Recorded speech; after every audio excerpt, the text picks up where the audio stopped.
If you want to continue to follow our adventure, click subscribe. So you don't miss anything, click the bell notification. Hello, House on the Road subscribers and followers. You know what today is, don't you? Yep, Friday. You know what that means, don't you? Yep, it's Easy 5 Friday. And today's topic is 5 must-haves of living in a homemade truck camper while living at free campsite.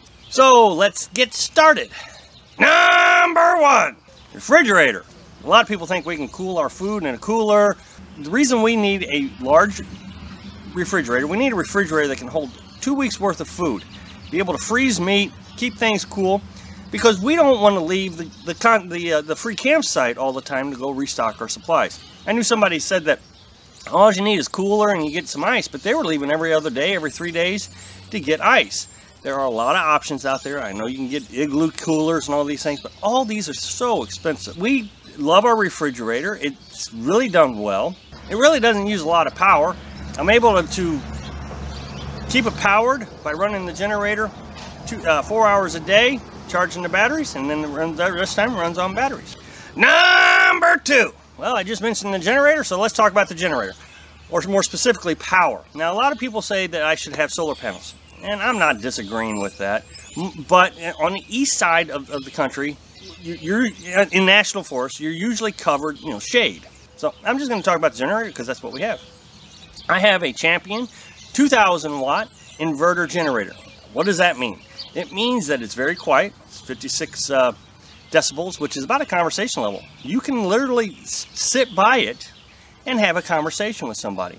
It's very efficient because it only produces the amount of power that you need. It's got 2,000 watt capability, but if you're only using 200 or 300 watts, then it powers down just to give you that much power.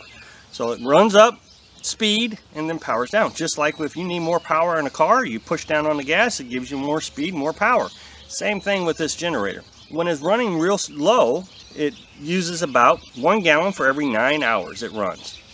And it does great. Now, the way we use it is, once again, I start it up in the morning for about 2 hours, and I charge my batteries. The entire time, everything then is running off the generator. I just switch to everything. I take everything off the inverter, off the batteries, and then I put it into the generator. I charge the batteries, and then I shut it off, plug everything back into the inverter, and then I'm running on batteries again. And then I do that again in the evening. Number 3. Plumbing. Yes, I mentioned plumbing in this way because I'm going to talk about a few things. One is the water heater. We have an on-demand water heater. This thing is amazing. I really love it. It's propane. It's a Mare. Pump water into it. Hot water comes out of it instantly. Well, there's a little clicking noise because it's got a pilot light. Click, click, click, click, click, and then it kicks on. And as soon as it kicks on, I mean, you got hot water. The way I put water through it, you got to have a significant amount of pressure to get water through it. So we use an RV pump.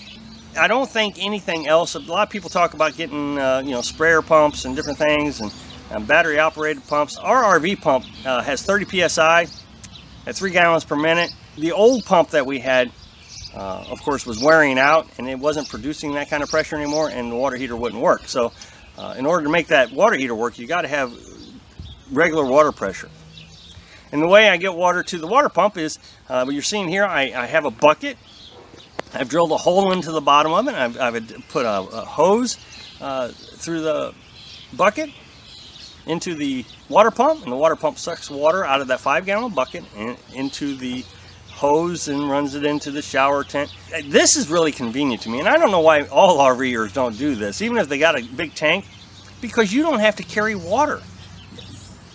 And you don't have to put water in your tank or anything. You just dump into this 5-gallon. I mean, I really like it. This is the same setup that we had in the pop-up camper. This one's a little bit more flexible because in the pop-up camper, it was all isolated inside the camper. I can move this one around. Number 4, Pullman stove. I think everybody has this dream that you're going to cook every day out on the campfire, and it's going to be a wonderful life sitting out there watching the stars. And the reality is you probably cook inside the camper more than you cook outside the camper. I mean, Carolyn loves cooking outside. It's a lot of work, of course. I mean, you got to get the firewood, you got to get the fire started on the campfire. Whereas if you just do it in the camper, it's quick and easy. Also, it rains a lot. Our last year, it rained more days than it didn't. Also, in the wintertime, you don't want to go outside. You just don't. It's cold. The other day, we were at a state park. We took it over to the picnic area. We cooked. Had a nice little picnic outside. Number 5. In my opinion, I have saved the best for last. The Berkey water filter. I mean, I've had one for a few years now, before we started the adventure. I like clean water. It's a 2-stage thing. You put water at the top, and it's gravity fed. It filters through the filters into the bottom tank.